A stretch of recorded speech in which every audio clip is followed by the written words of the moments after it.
Parker, and I am the director of the Joseph Stern Center for Social Responsibility here at the JCC. It is my pleasure to be here this evening to moderate a conversation with some of the folks we just saw on screen and somebody who made this film happen. Thanks. Oh, you're here.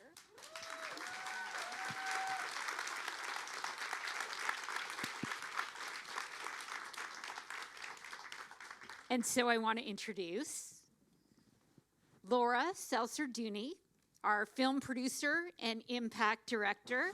Duny, sorry, I told you I wouldn't do that. Rebecca Eichler, film subject and attorney.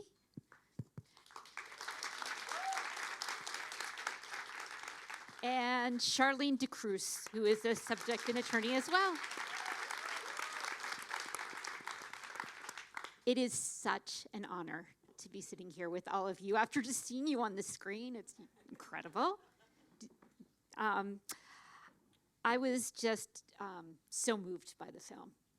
And I feel like I know you a little bit, maybe a little bit, probably not, but I have a lot of questions, and I'm sure the folks here do as well. And so what I'm hoping is we can spend the next few minutes. I'm going to ask you some questions, then we're going to move on to these folks, and hopefully we're going to have a really fun conversation with a whole lot of people watching us. So I want to start with you, Laura.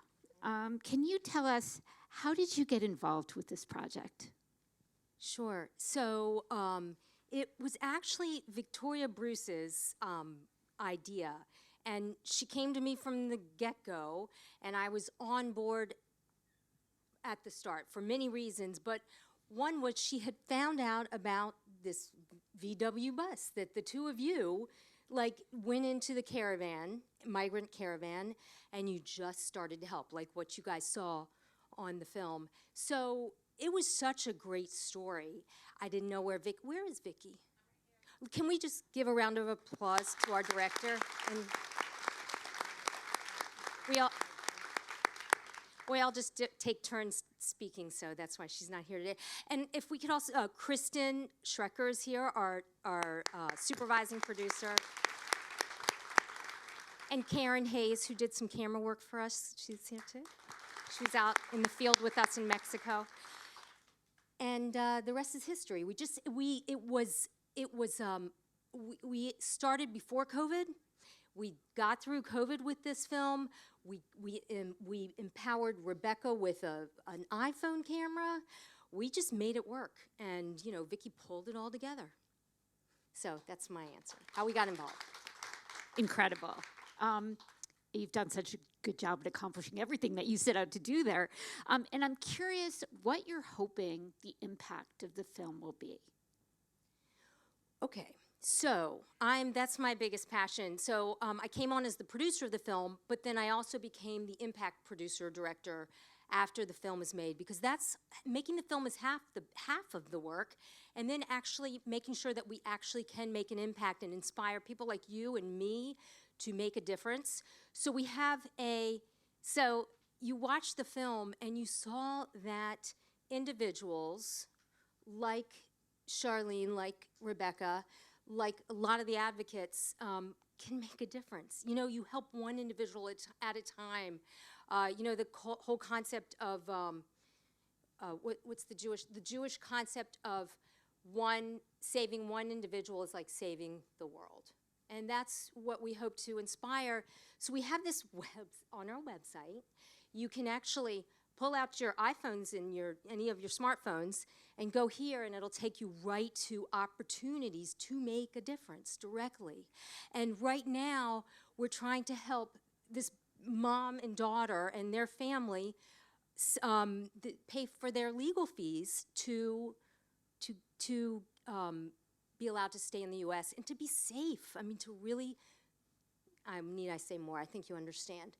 So that's an impact. That's our impact goal. It's a big impact. I do this work every day, connecting people with ways to get involved in the community and to get involved around the issues that are, that really need solving or really need addressing in this country.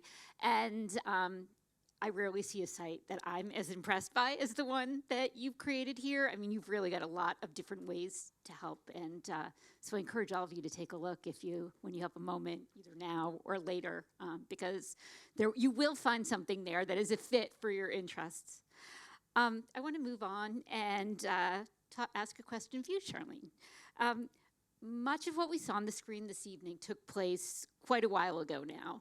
And so I'm curious what the situation at the border is like today, and how what's going on there relates to what we're seeing in New York City, where we've seen an influx of 50,000 or so asylum seekers since last April. First of all, I want to say that I had the worst potty mouth of everybody in the movie. So,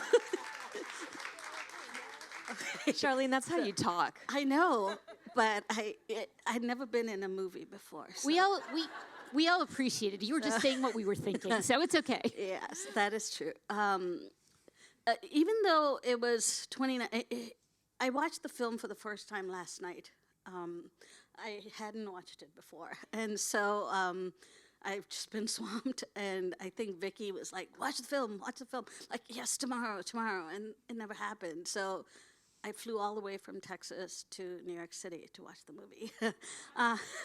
But it was 2019 that I was asked to come down to the border to do the MPP work. I've worked with the whole migration issue through 8 administrations. In fact, in the audience is one of my people from my way back days of the 80s, Gwen, who knew me back when I was young, and I still think I had a potty mouth, right? What's interesting about your question is that even though that was 2019, seems like a long time ago, 1989 is when I started doing this.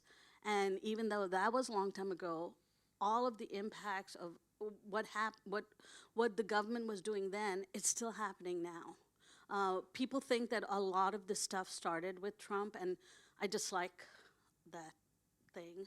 But, what you have to understand is the beginning of the end is what I call it. It started in 1997, actually 1994, with, now there's a bunch of old farts in here who remember Newt Gingrich and the Contract for America. That Contract for America, it was really, really the start. That had, and when I talk about him being emboldened and everybody being emboldened, that really started back then. But even back in 1989, we were dealing with, a government that was difficult, but at least back then we could talk to, like, Border Patrol folks. They used to call me, and we used to go get them in my 1964 GMC truck and bring, Gwen laughs because I used to bring hundreds of people to Phoenix because they would let me bring them across the border. I'm Indian, I'm from India. I never told my parents what I was doing because, any good Indian girl should not be in a 3/4 ton red GMC truck with a gun rack. But in any event, so 2019 was just another echo. It just seems like we're in this echo room, and it keeps coming back. And here we are in, what year are we in? 2023. And that transit ban that Trump, that was found illegal, well, guess what? In about a month and a half, it's going to be kicked back into gear. So all of those folks are not going to qualify for asylum. So we can't rest easy thinking, okay, it's better. It ain't better. This is like the worst echo chamber ever.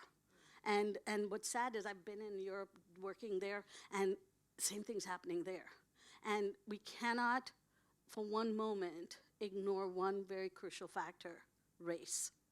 You cannot say anything about migration without talking about race. And Black migrants have been so vilified. When I used to be out in Athens, same thing. All the kids that I worked with, I used to work with unaccompanied minors there, the kids from Mali and the kids from Cameroon, it was just horrible for them, Another person I really want to acknowledge in the audience is my dear friend, Dr. Jeffrey. He is from Haiti, and Dr. G refused to let me parole him in till the last possible moment. Dr. G is a doctor from Haiti who looked after thousands of migrants in Matamoros, in the camp there. He looked after them. He refused to let me get him through. I literally had to pull him across the border. So that's a long answer to your question, but we're in an echo chamber. Something's got to give, and we've got to get off of that, the same humdrum. Yeah.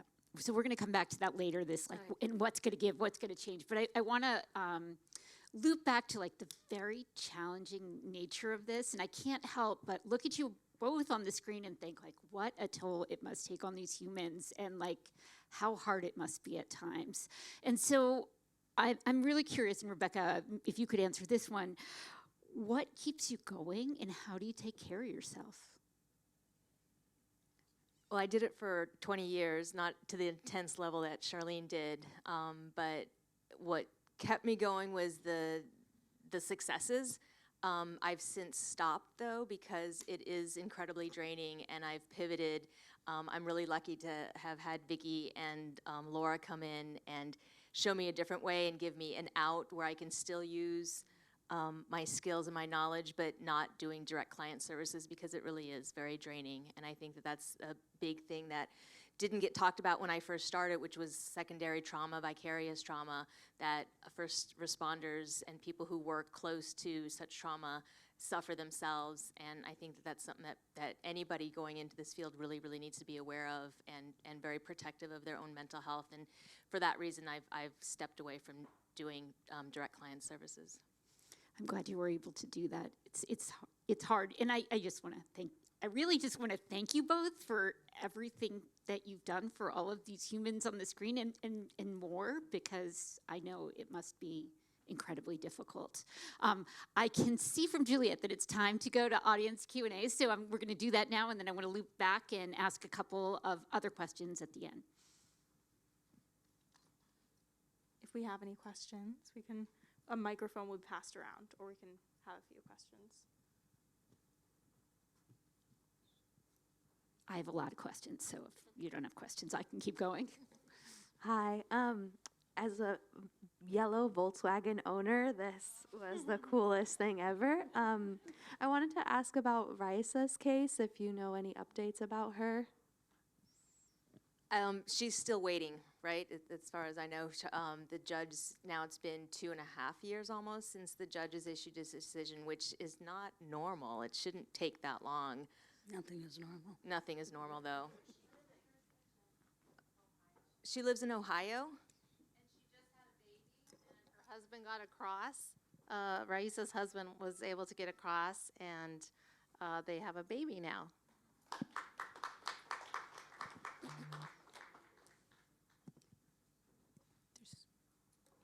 don't think I need a microphone. I got this. No, we actually need the microphone still recording. Oh, you're recording. No, sorry. Hi, my name is Naveen, and I work for New York Lawyers for the Public Interest. I work with a lot of asylum seekers and helping them get access to health care, as well as helping them get documented. I actually have a few folks here, my partner, my colleague who would consider herself to be a baby lawyer, but doesn't show it and has done some awesome work, and she inspires me, Ariel Wisbaum. And I have my best friend from childhood who also does immigration work, but does it in Newark, New Jersey, and it just happened to be that way. And I'm sure there's other folks in the audience who also do immigration work. And, in the film, you showed a lot of feelings that I resonate with: desperation, anger, cursing, happiness with the successes, and some really high highs and really low lows. And for folks who have started out in the work, continue to do the work, want to continue doing the work, can you just share a little bit about what energizes you, how you take care of yourself, and just how you have kept doing it for so long? Oh. I'm just generally pissed off all the time. Okay? And I just when Biden was sworn in, January 21st, 2021, I listened for the first time to, I don't have a TV, never have had a TV, but I listened to it on the radio, And he didn't say anything about MPP. So, and it was like 8 o'clock at night, something, and I was really ticked off. So I filed 45 humanitarian parole applications that night. And, and I CC'd everybody from Texas to DC. I got this frantic call from DC saying, "What are you doing?" I said, "What are you doing?" And within 24 hours, 45 families got through. But so I don't think that I have no answers for any of that stuff. My poor children, you all can send them like chocolates and roses and stuff. But I think that it's about, I'm an immigrant too. And, I think that the way that I balance it is I really don't put myself in the shoes of my clients. I cannot. Because it's really counterintuitive. But first of all, as I think Rebecca says, she just starts crying, and she did. But I can't do it because I was a litigator for 25 years. And if I'm going to be a, good litigator, I cannot be emotional. I just can't. And so when you saw some emotions, but I'm not a hugger. I just can't do it because, well, I'm also so pissed off, right? So, when we go on the bridge, okay, so the bridge, you go up on the bridge and there's this yellow line, and this is, Mexico, and there's the United States. And real quickly, I'll give you an anecdote. Everything you learn in law school is bullshit because you can't use it, right, on the bridge. And so I'm on the bridge with this 19-year-old Cuban woman who has got this extreme epileptic syndrome, horrible epilepsy, and she almost dies in my office, and we revive her. Well, I don't, but a good doctor does. And they say, take her to the bridge. So I take her to the bridge. She's got this, how do you say suero? Suero? IV, thank you. And I take her to the line, and she's like in really bad shape, and they made me wait 2.5 hours. So I got really, really ticked off, and she's starting to have another episode. So I sidled my, self to the line. I can go across the line. I'm an American citizen. She couldn't, so I had her on my right side. So I just basically took her, turned her, and put her into the arms of the agent. Sort of pushed her a little bit. She was in the United States. Her toes were in the United States. They had to take her. And I told them, you can't, if you push her across the United States, I'm going to sue you because it's an illegal deportation. You can't do that. They didn't see me trip her, really. So this is between y'all and me, okay? And so they had to take her, and right enough, she fell to the ground. She was having this they had to call the ambulance and stuff. They got her to the Valley Baptist in Brownsville, and the doctors there said that she could have died. 2.5 freaking hours, I was standing there telling them the same thing, and that happened to hundreds of people that I stood on the bridge for hours and hours, including Jodalis. So the answer is, first of all, you cannot assume that you should have your job all the time. And if you feel like you can't do it, you should step away. And two is, putting yourself in the shoes of your clients is really patronizing. And really, we have privilege. And you often have to check your privilege at the door. But always be pissed off. That really helps. So nobody teaches you that. And it's Civil Procedure 101 or whatever. Yeah. Can I say? Sure. I also want to say, just to a thought that I have is that, we've been taking the film to film festivals, but we are starting to take the film to law schools and to legal advocacy groups and law firms. We love it when you can use our film to have conversation amongst yourselves. So if you go to the website, there's a way to get the film. So. I feel like Dr. K. Sugarman is like all over this place. She was the reason that we're here. She was supposed to be here today. Wonderful. Thanks. So always be pissed off and show the film at your law school. Juliet. We have another question here. Thank you so much to all of you. Thank you. Because of immigration, I'm here, right? And I'm here because my mom was able to come here in 1989. before the laws got much more strict. And so I'm a product of immigration, but I'm a mental health clinician here in the Bronx in New York City. And I would love to know, I know some of the things that are happening with mental health at the border, but what I'd love to know is what you think about the state of mental health that we're providing both to practitioners, individuals who are serving on the front lines at the border, to those who are emigrating. They're coming to us. We have huge wait lists, right, where we're truly not able to do enough. And I'd love to know what suggestions you have for us as people who can sort of volunteer time, potentially outside of our time, and what mental health resources you think would be best served for individuals both on the front lines and who are emigrating. That's a big question. Great question. It's a great I use, psychologists, therapists, doctors for evaluations consistently.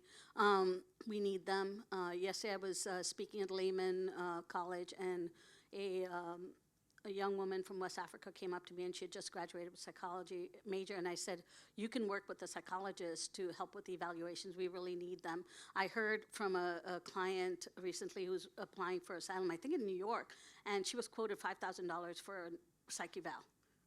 Wow. That's ridiculous. I mean, of course, the lawyer's charging $20,000, something ridiculous. But, so yes, so there's always a need, but we all know that mental health is ignored everywhere, all the time. And so when we have such a dismal view of our own mental health and our own system, we're not able to, give, because we're not really making that sort of a commitment. So I know that there are groups that are trying to help about, like secondary trauma, but there's always need for therapists, psychologists, psychiatrists to do evaluations for asylum cases, especially now with the law being so bad. We're going to have to really think about how to fight for asylum for people who were stuck in Mexico, and the trauma over trauma over trauma. So there's a lot of need. There are places, I can give some names to be put in there, that need volunteer therapists to help with, and if you're bilingual, even better. For people on the border, but also remember, once they come through the border, they come into the United States, and once they come into the United States, they don't get any help. It's very few and far between. So there is definitely a need. Does that answer your question? Oh, sort of. Okay. I love the idea of putting some of that on the website, some mental health resources for them. Yeah. Juliet, do we have time for more questions? We have time for one more question.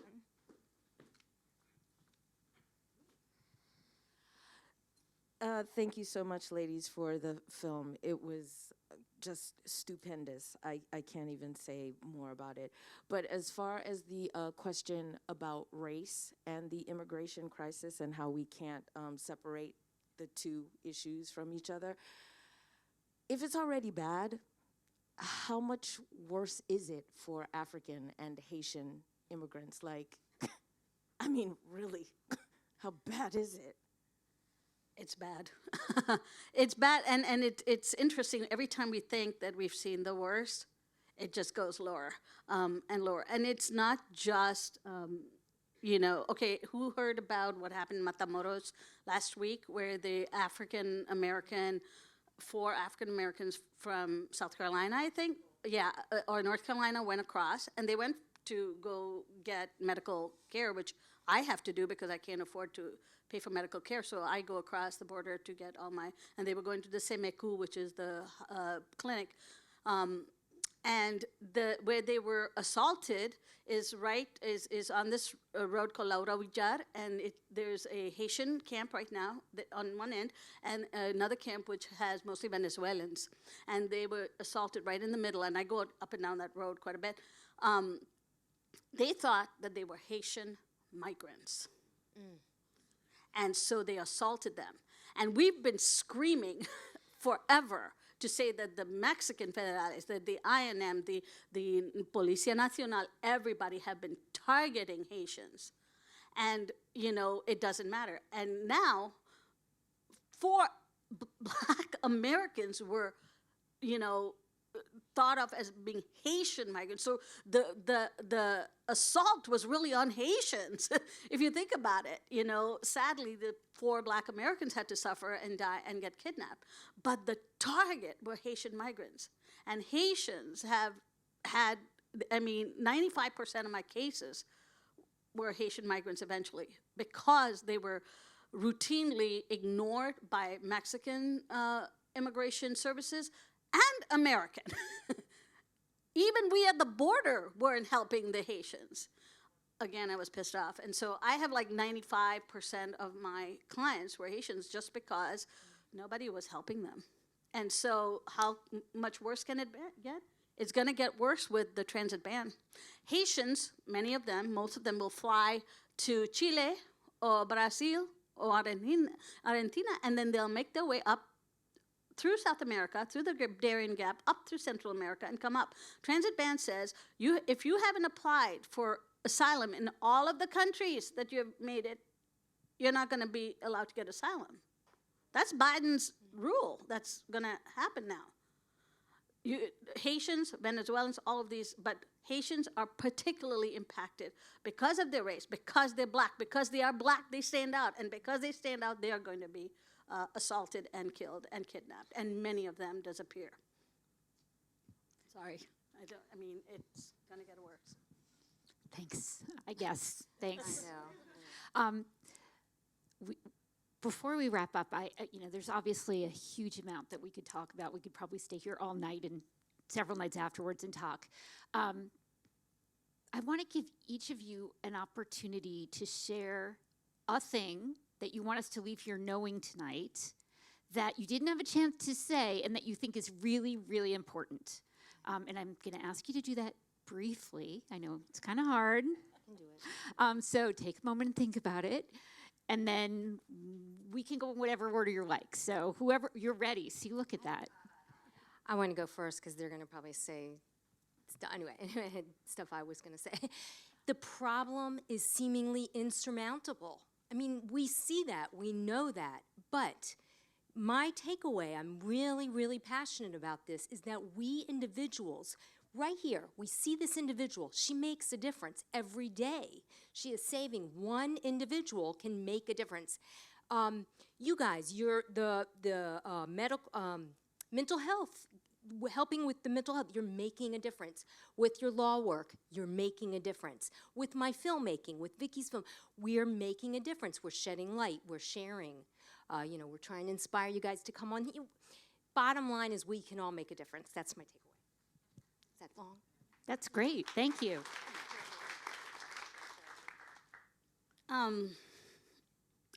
Everyone in this room has now a privilege, whether you were born with it, whether you acquired it along the way. You can't take that for granted. And the only reason we're not in Mexico is because most of us were either born in the United States or got here, and we're safe. And we cannot forget that. And always be pissed off that I had to say that. Sorry.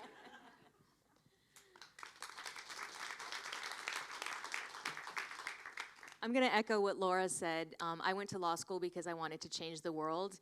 And in 20 years of practice, I realized that it's a big job and I can't change the world, but I know that I can change the world for one person. And I want everybody to walk out of here knowing that you can change the world for one person as well. Whatever your skill is, whatever your power is, to use it and to make a difference. Thank you. These are great. Laura, before we close, can you tell us, I'm sure that there are many of us tonight who want to let our friends and family and communities know about the film, and we'd love for them to have the opportunity to see it. So I'm curious what's next for the film and where folks can watch it. Yeah, absolutely. So if you go to lasabogadasfilm.com, you can see on the front page where we're showing the film. We're doing the film festival circuit, and we're coming to communities like this. But we're also really, like I said earlier, excited about going to law schools, advocates who can use the film to create dialogue and make change. Just go to the website on the main page, click on the, what's it called? There's a button called, no, not how to help, but Host a screening? yeah, host a screening and fill out the form and we'll get right back to you. Thank you. So I just want to do a couple more things. Number one, I want to thank all of you. You're incredible women, and it was a pleasure to be here with you. I also am keenly aware that there are many, many people in the audience tonight who also do incredible work around with this community, and I want to acknowledge all of you as well. So I want to thank every one of you, and maybe we can give ourselves a round of applause for that. And I'd like all of us to leave here tonight in our hearts, remembering that, like, keep doing the work, stay pissed off, connect to one another. And you didn't say the other thing that I loved that you said in the film, which is, no one says no to me, which I love that. I love that. And so I also want to one more time thank our partner for this evening, St. Paul and St. Andrew United Methodist Church. I want to tell you that in addition to all the incredible ways that you can help that are on the film website, you can also find other ways to volunteer locally around this issue on the JCC's website. If you go to our volunteer page, if you Google Marlene Meyerson JCC Manhattan and volunteer, you'll conveniently find a page with many ways to volunteer to support this community. That's all I've got. Thank you all. Have a great evening, everyone. Before I drop it.